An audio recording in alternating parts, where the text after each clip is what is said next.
342 దినములు 11 మాసాలు 43 వారాలు మమ్మల్ని ఆశీర్వదిగా కాపాడి భద్రపరిచి ఇమానుయేలు దేవుడుగా భాషాంతరమున దేవుడు మనకు తోడని అర్థం.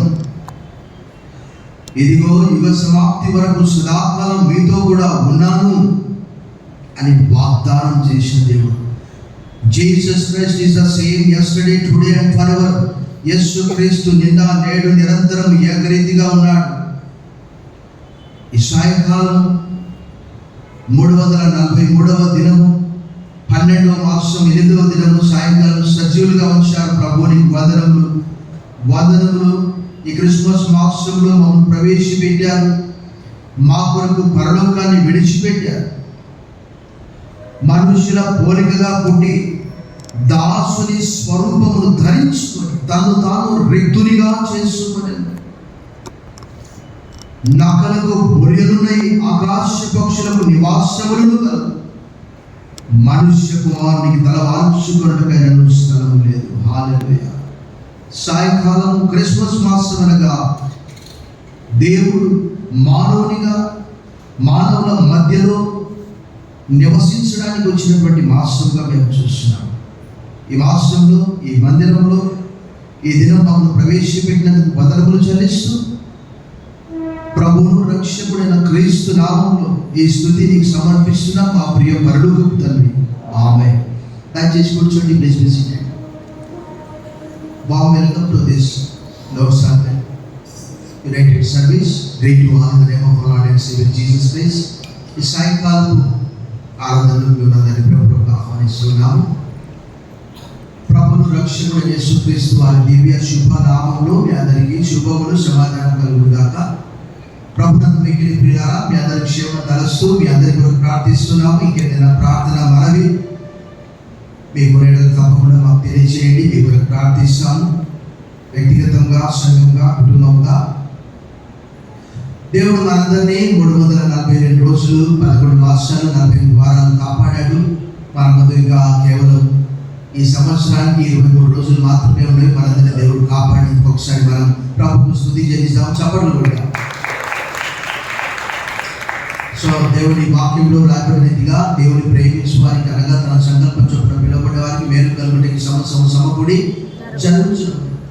కష్ట నష్ట దుఃఖ వ్యాధి బాధ ఇరుగు ఇబ్బందులు చేదు వెలుగు చీకట్లు అన్నింటిలో దేవుడు తోడుగా ఉన్నాడు. క్రిస్మస్ మాసం అనగానే మనందరికీ రకరకాల ఆలోచనలు, అంటే చింతలు కూడా ఆలోచనలతో పాటు ఇల్లు శుభ్రం చేసుకోవాలి, షాపింగ్ చేయాలి, అది ఒక పెద్ద పని. ఇంకా రకరకాల పనులు, ఇంటికి పెయింటింగ్ వేసుకోవాలి, ఇంకా రకరకాల పనులు ఉంటాయి. కానీ ఆ పనులలో పడి మనం దేవుడి వాక్యాన్ని మర్చిపోవడానికి వెళ్ళేది. నేను ఎప్పుడు కూడా కష్టమైనటువంటి ప్యాసేజ్ ఎంచుకుంటాను. అతి కష్టమైనటువంటిది దాన్ని నేను పరిశోధిస్తాను. ఎందుకంటే నాకు ఉదయం వాక్యం ఉంటుంది, మళ్ళీ సాయంకాలం చెప్పాలంటే ఈజీగా ఏదో ఇదిగో కన్యక గర్భవతి కుమారుడు కానీ అతనికి ఇమానుయేలు అని పేరు పెట్టును అలాగా ఖచ్చితంగా లేఖనాలు పరిశోధిస్తేనే మనము ఇతరులకు తెలుపగలం. సాయంకాలము మనం యెషయా గ్రంథం అనగానే మనందరికీ తెలుసు, ఇందులో క్రీస్తును గురించినటువంటి పుట్టుక అనేక చోట్ల రాయబడ్డది. ఆయన పుట్టుక, ఆయన రెండవ రాకడ, ఆయన శ్రమలు, ఆయన పునరుద్ధానం అవన్నీ కూడా ఇందులో ఉన్నవి. ముఖ్యంగా మనందరికీ ఫెమిలియర్ ప్యాసేజ్ 7:14 ఏంటది? ఆలకించుడు, ఇదిగో కన్యక గర్భవతి అయి కుమారుని కానీ అతనికి. వాస్తవంగా చెప్పాలంటే నూతన నిబంధనలో యేసుక్రీస్తు వారికి ఎక్కడ కూడా ఇమానుయేలు అనే పేరు ఎక్కువగా వాడబడలేదు.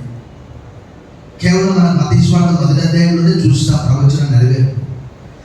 కానీ ఇక్కడ చూస్తే మనము యెషయా గ్రంథంలో దాదాపుగా 7వ అధ్యాయం నుండి మనకు 11వ అధ్యాయం వరకు బైబిల్ పండితులు దానికి ఒక పేరు పెడతారు. అది ఏంటి అని అంటే ద బుక్ ఆఫ్ ఇమాన్యుయల్ అంటారు. ఏమంటారు చెప్పండి, బిగ్గరగా చెప్పండి. The book of Emmanuel. చేతితో పట్టుకోండి. లేక దీన్ని మనం ఇలా చెప్పుకోవచ్చు, ఇది ఇమాన్యుయల్ గ్రంథం అని కూడా చెప్పుకోవచ్చు. ఇమాన్యుయల్ అంటే అర్థం ఏంటి? భాషాంతరమున దేవుడు మనకు. సో ఇక్కడ 8వ అధ్యాయంలో నేను అనుకుంటున్నాను సాయంకాలం ఏం చెప్పాలి అని అనుకుంటున్నాను. దేవుడు నాకు ఈ ప్యాసేజ్ చూపించాడు. మొట్టమొదటిగా ఏమనుకున్నానంటే లూకా 1లోని మరి యొక్క మ్యాగ్నిఫిషియెంట్ సాంగ్, ఆమె పాడినటువంటి ఆ పాట, ప్రభువును స్తుతించినటువంటి ఆ పాట చెప్దాం అనుకున్నాను. తర్వాత నాకు ఒక ప్రవచనం చెప్పాలి అన్న ఆలోచన నాకు వచ్చింది. మనం చెప్పుకునే రీతిగా 7వ అధ్యాయం నుండి క్రీస్తు యొక్క పుట్టుక 7:14 తర్వాత మనం ఉత్తర ప్రతిత రీతిగా ఒక లేఖన భాగం చదువుకున్నాం. ఏంటది? 9వ అధ్యాయం. అందులో కూడా ఏముంటది? ఏలైనగా మనకు శిశువు పుట్టెను, కుమారుడు, a child is born and son is given. శిశువు మానవునిగా పుట్టాడు, కుమారుడు దైవికంగా మానవులను విడిపించినాడు. తన ప్రజలు వారి పాపముల నుండి ఆయనే విడిపించు కనుక ఆయనకు యేసు అని పేరు పెట్టు. మత్తయి 1:22 ఆ మాట రాయి. ఇదంతా కూడా ప్రవచన నెరవేర్పు అన్నటువంటి విషయాన్ని మత్తయి భక్తులు అక్కడ ఎక్కువగా యెషయా గ్రంథంలోని ప్రవచనాలు మీరు గమనిస్తే ఎవరు రాస్తారు సువార్తల్లో? చెప్పండి. మత్తయి రాస్తారు ఎక్కువగా. మత్తయి సువార్త 8:17 ఆయనే మన బలహీనతను వహించుకొని మన రోగములను భరించినని ప్రవక్త అయిన యెషయా గ్రంథంలో రాయబడిన లేఖనం నెరవేరు. మత్తయి సువార్త 1, మత్తయి సువార్త 4:16 వచనంలో అక్కడ చీకటిలో నడుచున్నటువంటి జనులు గొప్ప వెలుగును చూచి, people who have walked in the darkness have seen great light. యెషయా గ్రంథం 9:2 రాయబడ్డమాట. అనేక చోట్ల 12:20 ఆయన వీధుల్లో కేక వేయడు, జగడమాడడు, ఆయన కంఠస్వరం ఎవరికి వినబడదు. అవన్నీ యెషయా ప్రవచనాలే, ఫుల్ ఆఫ్ ప్రాఫెసీస్. యెషయా గ్రంథం అనగానే మనకు, నేను ఇందాక చెప్పాను, మన పనులలో పడి మనం ఏం చేస్తుంటామంటే మన కొన్నిసార్లు మనం అనుకున్న వాక్యం దొరకకపోతే బైబిల్ అంతా తిప్పుతాం, అసలు దొరకదన్నమాట. కారణం ఏంటి? ఎప్పుడైనా మీరు కిచెన్లో వెళ్ళారా? వంట చేసే వారికి తెలుసు పోపుల డబ్బా ఎక్కడ ఉంటుంది, కారము, ఉప్పు, పసుపు, అల్లం వెల్లిపాయ అంటే బహుశా కొంతమంది ఫ్రీజర్లో పెడతారు. ఇంకా మిగతావి ధనియా పౌడర్ లేక ఇంకా ఏదైనా. అలాగే how often we read the word of God. Yesukreestu తల్లిదండ్రులు కదా యెరూషలేమునకు వెళ్ళి మొక్కుబడి కొరకు యేసు ప్రభువునే మర్చిపోయారు, చాలా దూరం వెళ్ళిపోయారు, మరలా తిరిగి వచ్చారు. అలా మనం క్రిస్మస్ బిజీలో పడి క్రీస్తును మర్చిపోయే అవకాశము ఉన్నది. చదువుకున్నటువంటి లేఖన భాగంలో నుంచి కొన్ని విషయాలు మనము చదువుకుందాం. 1-2 వచనాలు నేను జ్ఞాపకం చేస్తాను. అవన్నీ కూడా మనము నేర్చుకోలేము, ఎందుకంటే we have only few time, కొంత సమయం మాత్రం మనకు ఉన్నది. కాబట్టి ముఖ్యంగా మనం 7:14 ఏమనుకున్నాము? భాషాంతరమున ఇమానుయేల్ అంటే దేవుడు మనకు తోడని మనం చెప్పుకున్నాం. ద బుక్ ఆఫ్ ఇమానుయేల్ అని చెప్పుకున్నాం. ఈ గ్రంథాన్ని చదివినప్పుడు 8వ అధ్యాయం 8వ వచనంలో కూడా అక్కడ ఏమని రాయబడ్డది? ఇమానుయేలు అనే మాట అక్కడ రాయబడింది. మరలా చూస్తే 10వ వచనంలో ఆలోచన చేసుకున్నను అది వ్యర్థమగును, మాట పలికిన అది నిలవదు, దేవుడు మాతో ఉన్నాడు. దేవుడు మాతో ఉన్నాడు. God is with us. So ఇక్కడ 7వ అధ్యాయం నుంచి 11వ అధ్యాయం వరకు కూడా 11:1 కూడా ఏమని రాయబడింది? A shoot shall come out of Jesse. యెషయా వద్ద నుండి చిగురు పుట్టును, వారి అంకురం నుండి వేరు ఎదిగి ఫలించును. యెషయా అంటే ఎవరు? క్రిస్మస్ బిజీలో పడి మర్చిపోయినట్టు. ఎవరు యెషయా అంటే? దావీదు యొక్క తండ్రి, జెస్సీ అంటారు ఆంగ్లంలో. కాబట్టి మనం క్రిస్మస్ బిజీలో పడి అసలు బైబిల్ ఉచ్చారణ, బైబిల్ పేర్లు అకస్మాత్తుగా రావాలంటే రావు. కారణం ఏంటంటే నేను చెప్పాను కదా, పోపుల డబ్బా విషయం. కిచెన్లోకి వెళ్తే మొట్టమొదటిసారి ఏది ఎక్కడ ఉందో వెతుక్కోవాలి. అలాగే బైబిల్ కూడా అలాగే అన్నమాట. సో నేను అందరికీ చెప్తూ ఉంటాను, ఒకవేళ మీరు క్రిస్మస్ బిజీలో ఉండి పనులు చేసుకుంటూ ఉంటే, పనులు చేసుకుంటూ ఏం చేయండి? ఏం చెప్తాను నేను? వాక్యం పెట్టుకొని వినండి. పాటలు అందరికీ ఇష్టమే, కాదనట్లేదు, బట్ వాక్యం కూడా వినండి. రోమా 10:17 ప్రకారం వినుట వల్ల విశ్వాసం కలుగు, వినుట క్రీస్తును గురించిన మాట వల్ల కలుగు. ఇప్పుడు మనం వాక్యంలోనికి వస్తాం. మనమందరం కలిసి యెషయా గ్రంథము 8వ అధ్యాయము 14 మరియు 15 వచనాలను ఒకేసారి పఠిస్తాం. Turn your Bibles with me to the book of Isaiah chapter 8 verses 14 and 15. We'll read together. అయితే ఆయన ఇశ్రాయేలు యొక్క 2 కుటుంబములకు తగులు రాయిగాను అభ్యంతరము కలిగించు పంటగాను ఉండును. యెరూషలేము నివాసులకు బోనుగాను చిక్కువలగాను ఉండును. అనేకులు వాటికి తగిలి తొట్టిల్లుచు పడి కాళ్ళు చేతులు విరిగి చిక్కుబడి. ఈ అద్భుతమైనటువంటి వాక్య భాగము క్రీస్తుని గురించినటువంటి ప్రవచనం నాకు అకస్మాత్తుగా దేవుడే చూపించాడు. Lord, what to share this evening? ప్రభా, ఏం చెప్పాలి? ప్రభా నాడు ఆయన 2 హౌసెస్ అంటే 2 కుటుంబాలు, ఏవని? ఇశ్రాయేలు, యూదా. ఆ రెండింటికి కూడా ఆయన ఎలా ఉన్నాడట? అడ్డుబండగా ఉన్నాడట. స్టబ్లింగ్ బ్లాక్. ఆయన ఆటంకంగా ఉన్నాడట. వాస్తవంగా చెప్పాలంటే ఆంగ్లంలో చాలా చక్కగా ఉంటుంది. ఏంటంటే రాయి, రాక్. ఆయనే ఒక పెద్ద రాయి. రాయి అంటే ఆంగ్లంలో మనం అంటే దీన్ని యాసిస్గా తీసుకుంటే దీని వ్యాఖ్యానం ఏంటంటే ఇశ్రాయేలు ప్రజలకు ఆయన ఎలా ఉన్నాడట? ఆశ్రయ దుర్గముగా ఉన్నాడట. బైబిల్ గ్రంథమంతట్లో 100 చోట్ల నేను చూశాను. 19వ కీర్తన ఉదాహరణ 14వ వచనంలో అంటాడు, యెహోవా నా ఆశ్రయ దుర్గమా, నా విమోచకుడా, నా హృదయ ధ్యానము, నా నోటి మాటలు నీకు అంగీకారము. ఇంకా ఇశ్రాయేలు ప్రజలకు వారు ఎదురు చూస్తున్నారు. ఎవరి కొరకు తెలుసా? ఎవరి కొరకు ఎదురు చూస్తున్నారు? మెస్సియా కొరకు ఎదురు చూస్తున్నారు. ఇది మెస్సియా గురించి నూతన నిబంధన గ్రంథంలో అనేక చోట్ల రాయబడ్డది. ఇల్లు కట్టువారు నిషేధింపబడ్డారా? ఏమైందట? తలకు మూలరాయిందట. మనం మెస్సియా కొరకు ఎదురు చూశారు. మెస్సియా వచ్చాడు. We have found Messiah. ధర్మశాస్త్రంలో రాయబడినటువంటి మెస్సియా మేము కనుగొన్నాము. రండి రండి రండి. యోహాను సువార్త 1వ అధ్యాయంలో ఫిలిప్ అన్నాడు, నతనయేలు అన్నాడు. అంటే వారు ముఖ్యంగా చెర తర్వాత ఒక అద్భుతం జరిగింది. సైలెంట్ పీరియడ్లో ఏంటి తెలుసా అద్భుతము? వీళ్ళు మెస్సియా కొరకు ఎదురు చూస్తున్నారు. ఎవరు? యూదులు. కానీ వారు ఎదురు చూసినటువంటి మెస్సియా ఎలాంటి వాడంటే మిలిటరీ మెస్సియా. వారు రోమీల ఆధీనంలో ఉన్నారు. రోమా ప్రభుత్వంలో బానిసలుగా ఉంటున్నారు. ఆఫ్ కోర్స్ ఆరాధించే స్వేచ్ఛ మాత్రం ఉన్నది. వారు అనుకున్నారు మెస్సియా వచ్చి మమ్మల్ని విడిపిస్తాడు. అందుకే వాళ్ళు ఏం చేశారు? యోహాను 6:10 దారి పట్టుకొని రాజుగా చేయడానికి ప్రయత్నం చేశారు. ఆయన అక్కడి నుంచి వెళ్ళిపోయాడు. కొంతమంది అన్నారు, ప్రధాన యాజకుడు అన్నాడు మార్క్స్ వార్తలో, నువ్వు దేవుని కుమారుడవా అని అన్నాడు. పిలాతు అన్నాడు, నీ యూదులకు రాజు అని అన్నాడు. అంటే యేసు ప్రభువు అన్నాడు, yes, I am the king of the Jews. నీకు చెప్తే నేను రాజు కాదు, పుట్టుకతోనే రాజు. చప్పట్లు కొట్టి మనం దేవుని మహిమపరచాలి. ఎందుకంటే తూర్పు దేశ జ్ఞానులు ఇందాక మన పాటలు కూడా విన్నాం. యూదులకు రాజుగా పుట్టేవాడు ఎక్కడున్నాడు? మేము ఆయన నక్షత్రం చూసి ఆయనను పూజించడానికి వచ్చాం. ఇక్కడ ఆయన 2 కుటుంబాల వారికి అంటే ఎలాంటిది అని అంటే దేవుడు వారికి ఆశ్రయంగా ఉన్నాడు, దుర్గంగా ఉన్నాడు.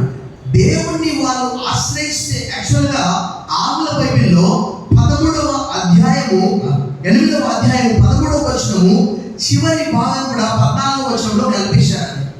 ఈ సాంక్చురీ అనే మాట రాయబడ్డది. 13 చివరిలో చూడండి. అప్పుడు ఆయన మీకు ఎప్పుడు అంటే భయపడ్డప్పుడు, ఆయన ఆజ్ఞలు గైకొన్నప్పుడు. If you want to live a peaceful life, a equitable life, a comfortable life, సుఖకరమైన, ఆనందకరమైన, సంతోషకరమైన జీవితం నీవు జీవించాలంటే నీవు దేవుని పైన ఆధారపడాలి, ఆనుకోవాలి. ఎందుకంటే లేఖనం ఏమని తెలియజేస్తున్నది? సామెతల గ్రంథం 18:10 యెహోవా నామం బలమైన దుర్గం, నీతిమంతుడు అందులోనికి ప్రవేశించి సురక్షితంగా ఉండు. The name of the Lord is a strong tower and righteous will enter into it and will be safe. దేవుని యొద్దకు వెళ్ళాడంటే దేవుడు సురక్షితంగా ఆ వ్యక్తిని కాపాడగలడు. ఎవరైనా కావచ్చు, జాతి కావచ్చు, వ్యక్తులు కావచ్చు, కుటుంబం కావచ్చు. మనందరికీ తెలుసు అనేక సందర్భాల్లో దేవుడు అన్నటువంటి మాట, మెమ్మును ముట్టినవాడు నా కనుగుడ్డును ముట్టినవాడు అన్నాడు. నేను అగ్ని ప్రాకారంగా నేను ఉంచానని చెప్పాడు. ఇదంతా కూడా జకర్యా గ్రంథం 2వ అధ్యాయంలో రాయబడ్డది. ఇప్పుడు చదవడానికి నాకు సమయం లేదు. ఇశ్రాయేలుకు ఆయన ఎలా ఉన్నాడంట? రాయిగా ఉన్నాడంట, అడ్డుబండగా ఉన్నాడంట.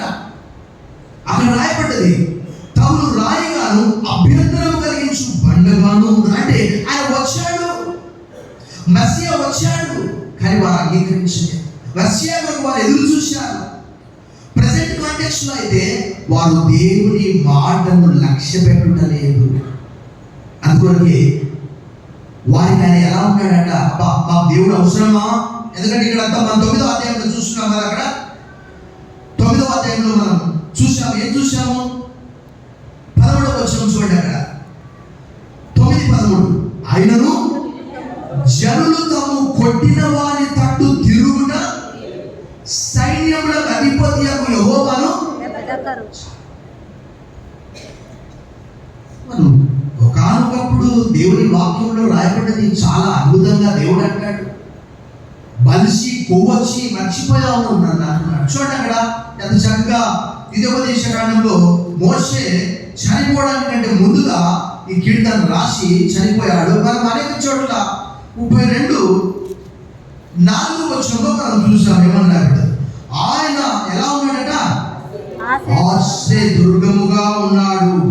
ఆయన కార్యము సంపూర్ణము, ఆయన చర్యలు న్యాయములు, ఆయన నిర్దోషి అయి నమ్ముకొనదగిన, ఆయన నీతిపరుడు, యథార్థవంతుడు. 15వ వచనం చూడండి. యెషూరును అంటే ఫుట్నోట్స్ ఏమన్నది? ఇశ్రాయేలు క్రొవ్వినవాడై కాలు జాడించెను, నీవు క్రొవ్వి బలిసి మందుడు అయితివి.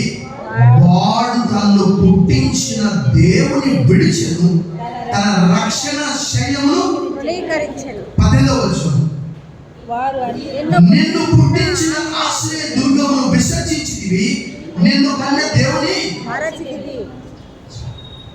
ఇంకా అనేక చోట్ల ఇశ్రాయేలు ప్రజలు అక్కడ 8వ అధ్యాయం కాంటెక్స్ట్ లో అసలు దేవుడి గురించి అంతగా ఆలోచన చేయట్లేదు. తర్వాత గ్రంథంలో కూడా చూసేవాళ్ళు ఇశ్రాయేలు స్త్రీలంట ఎక్కువ అలంకరణ గురించి ఆలోచన చేస్తున్నారంట. నిజంగా ఈరోజు క్రిస్మస్ అంటే అలంకరణ. వారం రోజుల ముందు షాపింగ్ అయినా చేస్తారు, కానీ కూర్చొని పట్టుమని 10 అధ్యాయాలు చదివేవారు ఎక్కడైనా మనకు కనిపిస్తారండి?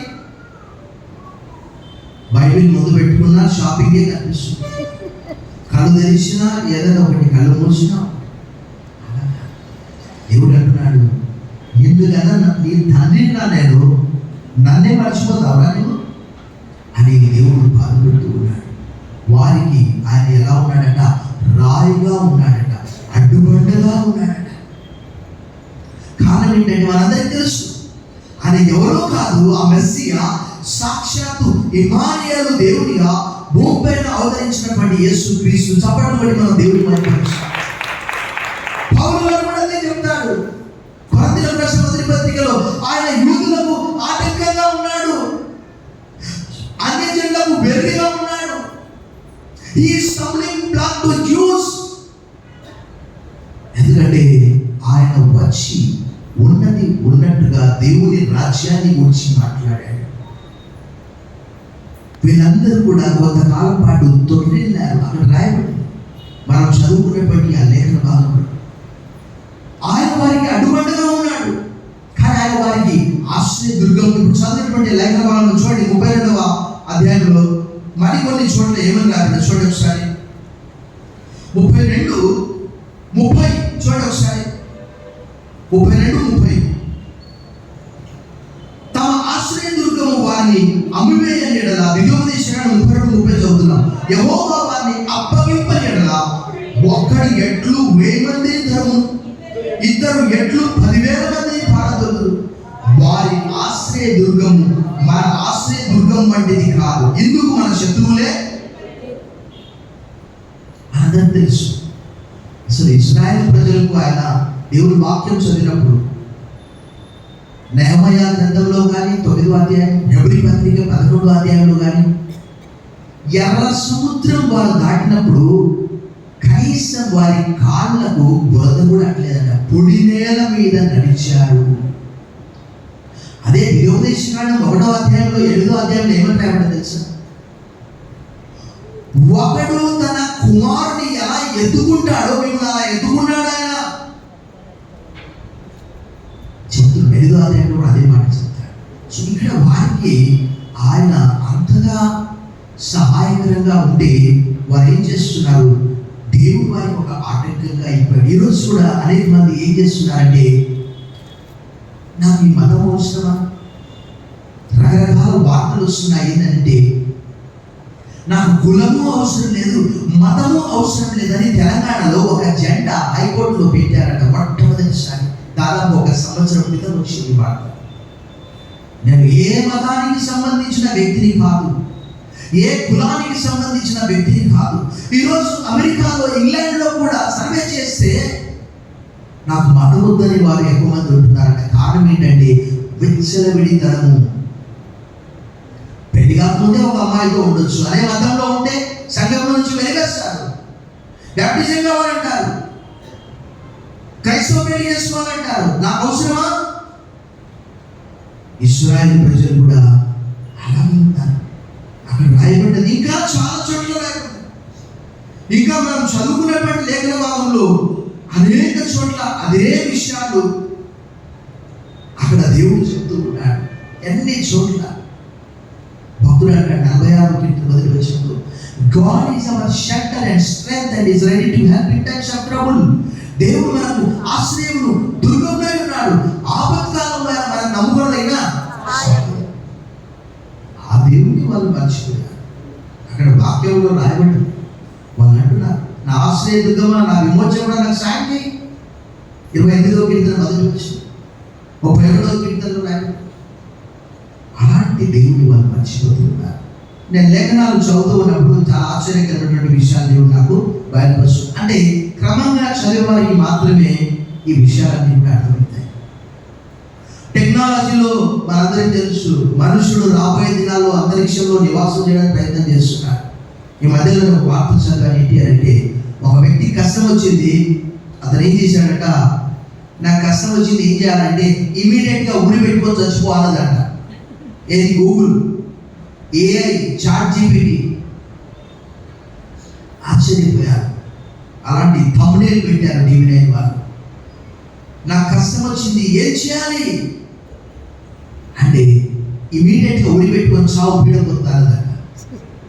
అలాంటి కాలంలో మనకు ఉంటున్నాము. కానీ దేవుని వాక్యము సెలవిస్తున్న చూడండి ఒకసారి మనం కీర్తనల గ్రంథంలో కీర్తనకారుని యొక్క ప్రార్థన మనం ఎలా చేస్తున్నాడో మనం చూసాం. 28వ కీర్తన 1వ వచనం మనం చూసాం ఒకసారి. యెహోవా, నేను నీకు మొరపెట్టుచున్నాను. ఎవరైనా నా ఆశ్రయ దుర్గమా, మౌనంగా ఉండగా నా మనవి ఆలకింపు. నీవు మౌనంగా నుండి నేడలా నేను సమాధిలోనికి దిగువారి వలె. అంటే అసలు దేవుడి వాక్యం చదివినప్పుడు మనకు ఆశ్చర్యపోవాల్సింది ఏంటంటే మనుషులు మాత్రమే కాదు, పశుపక్షాదులు సైతం అంట ఆయన ముఖము మరుగుపరుచుకుంటే అవి కనపరుచుంటాయంట. మనం చెప్పడం మనం దేవుని బయటపరుస్తాం. ఈ విషయం 104వ కీర్తన 28వ వచనంలో రాయబడింది. 30వ కీర్తనలో కూడా కీర్తనకాడు ఏమంటాడు తెలుసా? 30వ కీర్తనలో కూడా ఆయన చాలా చక్కగా చెప్తాడు. 30వ కీర్తన 7వ వచనం చూడండి. అక్కడ దయగలిగి నీవే నా పర్వతమును స్థిరపరిచితివి, నీ ముఖమును నీవు దాచుకున్నప్పుడు నేను. ఈరోజు ఎంతమంది దేవుని వాక్యాన్ని చదవడానికి ఇష్టపడుతున్నారు? ఆయన అన్నాడు, నేను మొదటివాడు, నేను కనపడివాడు. I'm the alpha, I'm the omega, I'm the first and I'm the last. నేను మారలేదు, మార్పు చెందలేదు, అలాగే ఉన్నాను. మారింది ఎవరంటే మీరే. టెక్నాలజీ మారింది, మీరు మారిపోయారు, మీ మనుషులు మారిపోయాయి. ప్రతిరోజు ఉదయం లేచి క్యాలెండర్లో ఐక్యారాధన క్యాలెండర్ కావచ్చు, లోక్సార్ 3వ సర్వీస్ క్యాలెండర్ కావచ్చు, ఏ సర్వీస్ క్యాలెండర్ కావచ్చు, ఒక్క వాక్యం దొరికిందా? అబ్బా దేవునికి స్తోత్రం నాయనా, ఎంత మంచి వాక్యం ఈరోజు. ఒకే ఒక్క వాక్యం. మీరు బయట ఎవరు చదువుతారు? Who's duty? ఎవరి డ్యూటీ అది? ఇంకా మనం చూసాం 31వ కీర్తనలో కూడా కీర్తనకారుడు ఏమంటాడు చూడండి. 31వ కీర్తన మొదటి వచనం చూడండి. నీ శరణు జొచ్చి ఉన్నాను, నన్నెన్నడూ సిగ్గుపడనీయకుము, నీ నీతిని బట్టి నన్ను రక్షింపుము. 2వ వచనంలో కూడా చాలా అద్భుతంగా ఉంది. నాకు నీ చెవి యొక్కి నన్ను త్వరగా విడిపించుము, నన్ను రక్షించుటకు ఎవరట? ఆశ్రయ శైలముగాను ప్రాకారం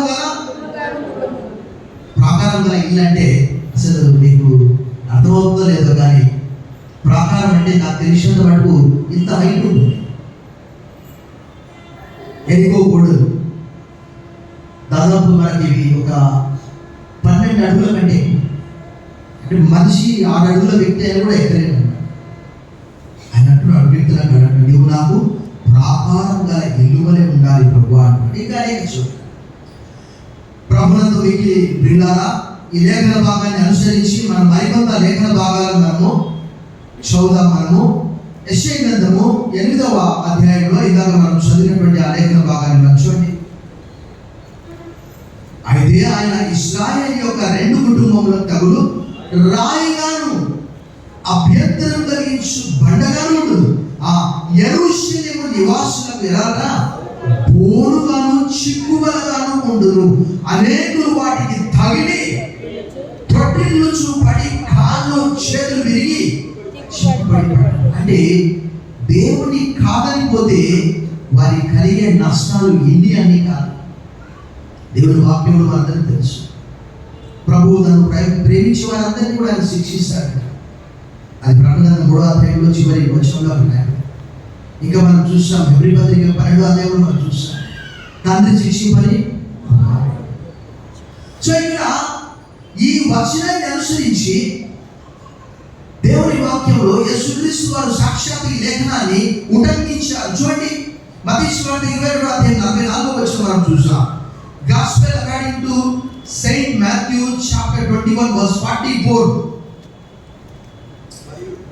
మరియు ఈ రాతి మీద పడువాడు తులగలైపోవును కానీ అది ఎవరి మీద పడిన వాడిని అంటే అర్థం ఏంటంటే, గమనించండి, అక్కడ జాగ్రత్తగా మనం గమనిస్తే ఆ రాయి ఎవరి మీద పడుతుందో వారిని నలిచేస్తుంది, లేక ఎవరైతే ఆ రాయి మీద పడతారో వారికి రక్షణ.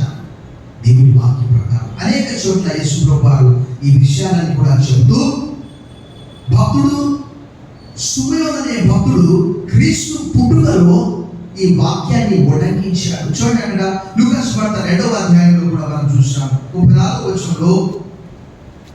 Gospel according to saint Luke chapter 2 verse 34. Sumayonu వారిని అంటే ఎవరిని? మరియను, యోసేపును, శిశువును చేతుల్లో అతను తీసుకున్నాడు. ఎందుకంటే దేవుని వాక్య ప్రకారం పరిశుద్ధాత్మ ద్వారా అతనికి ఏమని బోధ చేయబడ్డది?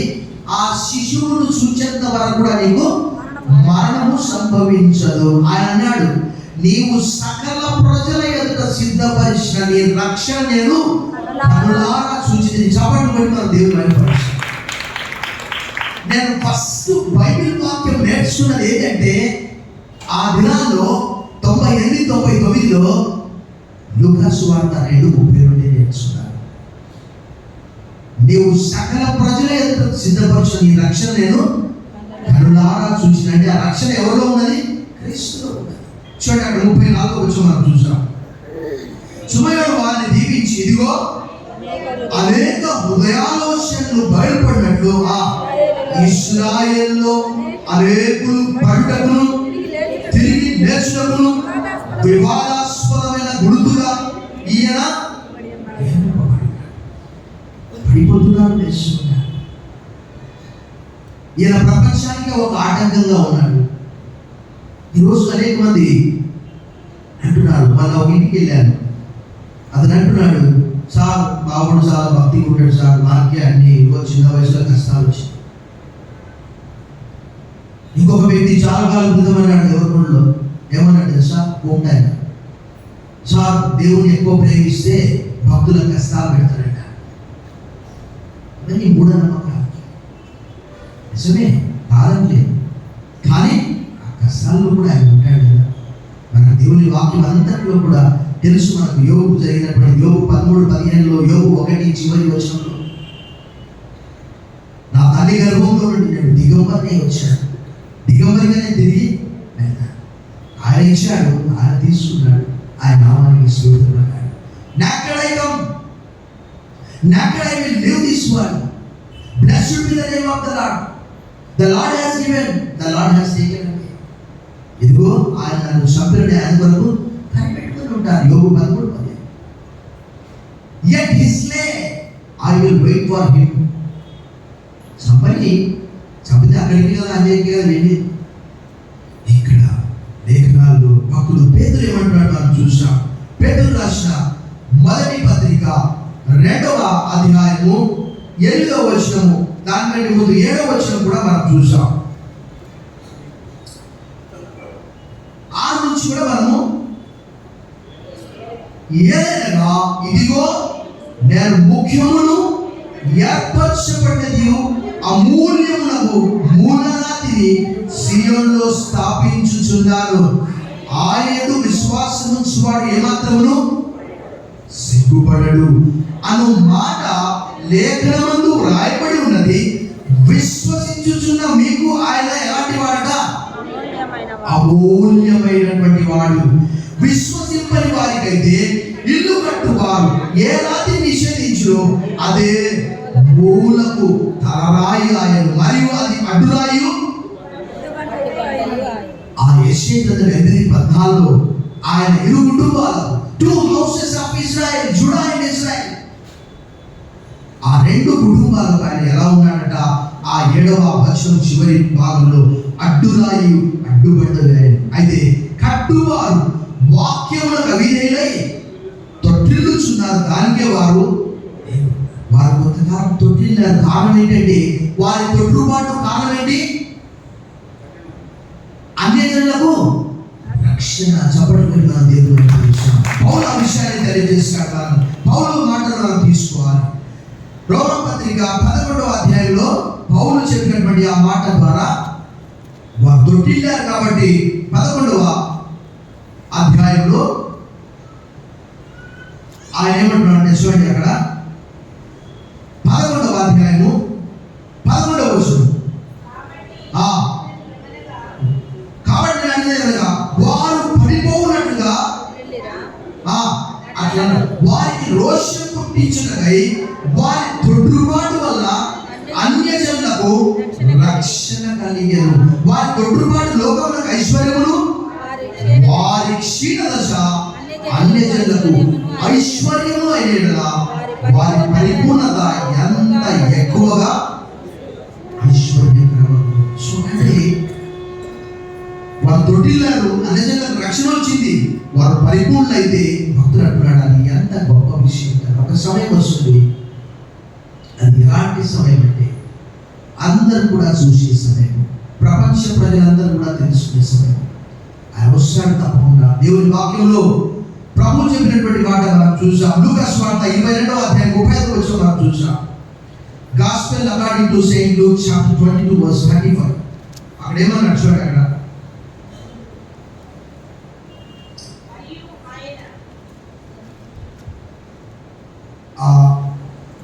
ఒక సెకండ్,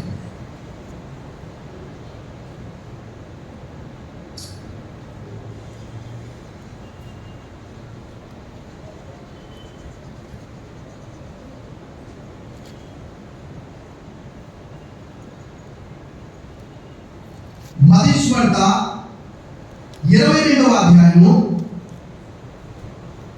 మత్తయి వార్త 22వ అధ్యాయము 35వ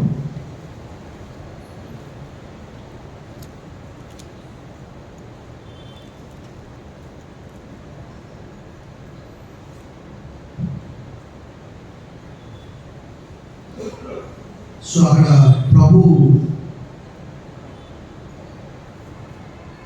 చెప్పినటువంటి మాట 24:35 అవుతుంది. ఆకాశం భూమి గతించిన నా మాటలు మాత్రము గతి. సో అంటే ప్రభు అక్కడ చెప్తున్నాడు, ఎవరైతే తిరస్కరిస్తూ ఉన్నారో తప్పకుండా వారికి అంటే తగినటువంటి శిక్ష ఉన్నదని కూడా ప్రభు అక్కడ తెలియజేశారు. ప్రభునందు మిగిలి ప్రియులారా, వాక్యంలో రాయబడిన రీతిగా ఈ 2 కుటుంబాల వారికి అనగా ఇశ్రాయేలు వారికి, యూదా వారికి ఆయన ఎలా ఉన్నాడంట? ఒక అడ్డుబండగా, ఒక రాయిగా ఉన్నాడు. మనం చూసాము ఆయన గురించి. ఏంటంటే పెట్రోస్ అనే ఆ గ్రీకు మాట వాడబడ్డది. పెట్రోస్ అంటే ఏంటి తెలుసా? పెద్ద బండ. పెట్రా అంటే ఒక చిన్న రాయి. పేతురుతో చెప్పినటువంటి మాటలు మనం అక్కడ చూస్తాము. ఏమంటాడు యేసుప్రభువు? యు ఆర్ పెట్రా, నీవు పేతురు, నీవు ఒక బండవు అన్నాడు. ఈ బండ మీద ఏం చేస్తానన్నాడు ప్రభు? నా సంఘం పెడతాను. ఆ సంఘం ఎదుట పాతాళ లోక ద్వారములు ఎందుకలేదు. సాయంకాలం వాక్యంలో రాయబడింది, ఇంకా అనేక చోట్ల రాయబడింది. కానీ మనకు ఉన్నటువంటి సమయాన్ని బట్టి ఈ క్రిస్మస్ దినాల్లో మనం ఉంటున్నాము. లేఖనాలన్నీ కూడా పరిశీలించినప్పుడు అనేక చోట్ల మనం చూస్తూ ఉన్నాం. భక్తులందరూ, ప్రవక్తలందరూ కూడా ప్రభువును కూర్చున్నటువంటి మాటలు, ఆయన ఈ లోకంలో శిశువుగా జన్మించి దేవుని వాక్య ప్రకారం ఆయన యాకోబు వంశస్థులను ఎలా ఎందాడట? యుగ యుగములు ఏలుడట. ఆయన రాజ్యము అంతము లేనిదై ఉండునని ఆమెతో చెప్పారు. అంటే మరియతో దేవతతో చెప్పినటువంటి మాట. సో ఈరోజు మనం లేఖనాలను నెగ్లెక్ట్ చేస్తున్నాము. John R.W. స్టార్ట్ అనే ఒక గొప్ప పండితుడిగా చెప్పాడు, ignorance of the scriptures is ignorance of Christ. లేఖనాలను మనం చదవట్లేదంటే మన క్రీస్తు అంటే ఇష్టం లేదు, ప్రభు అంటే ఇష్టం లేదు. ప్రభు అన్నాడు, if you love me you will keep my commandment. ఒకవేళ నన్ను ప్రేమిస్తే నా ఆజ్ఞను గైకొంటావు, నన్ను ప్రేమించకపోతే నా ఆజ్ఞ గైకొనవు. ఈ క్రిస్మస్ దినాల్లో చదువుకున్నటువంటి లేఖన భాగాన్ని అనుసరించి ఈ ఇమానుయేలు దేవుడు మనతో కూడా, మనందరికీ తెలుసు ఇమానుయేలు అంటే భాషాంతరం అర్థం ఏంటి? దేవుడు మనకు తోడాలి. సో క్రీస్తు లేనటువంటి ఆ క్రిస్మస్ మనం చేసుకుంటున్నామంటే ఉదయకాలం కూడా చెప్పాను, నూతన వస్త్రాలు కాదు, పిండి వంటలు కాదు, లేక ఇంటికి పెయింట్ వేసుకోవడం కాదు, లేక ఇంకా రకరకాల ఆహార పదార్థాలు కాదు. అవన్నీ కూడా వాక్యపరమైనటువంటి. కానీ బైబిల్ తెలియజేస్తుంది ఏంటంటే సంతోష హృదయానికి నిత్యము ప్రతిరోజు కూడా ఎమెరీ హార్ట్ అంటే హృదయంలో సంతోషం ఉంటే అక్కడ చదివినటువంటి అనేక భాగాన్ని బట్టి అనేకులు వాటికి తగిలి తొట్టిల్లుచు పడి కాళ్ళు చేతులు పెరిగి చిక్కుబడి పట్టుబడుతుంది. అలాంటి వారిలో పౌలు లాంటి వారు కూడా ఉన్నారు. పౌలుతో అన్నాడు, ములుగోళం నీవు ఎదురుగలుగుతున్నావు, అది నీకు చాలా కష్టమైనటువంటిది పౌలు అన్నాడు. సౌలా సౌలా నువ్వు నన్ను ఎలా హింసించు అని పట్టబడ్డాడు. ప్రపంచానికి సువార్తను అందించాడు.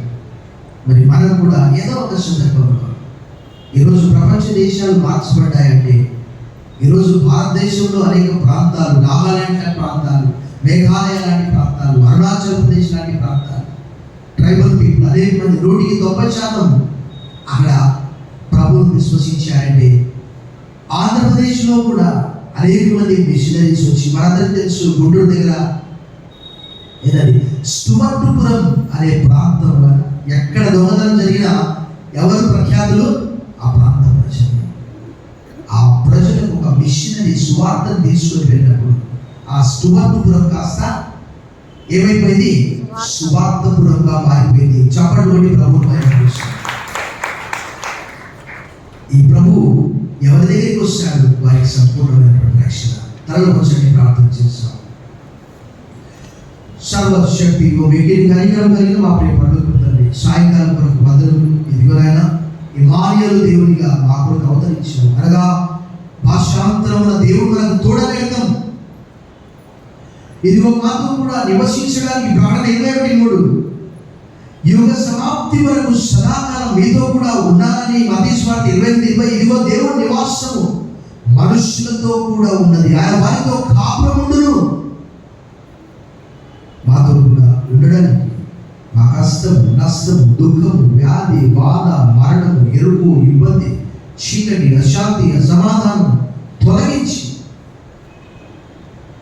శాంతిని ప్రసాదించడానికి వచ్చిన శాంతి దాత, సమాధాన అధిపతి వందనములు చెల్లిస్తున్నాం. యేసు నామములో ప్రార్థిస్తున్నాం తండ్రి, ఆమేన్.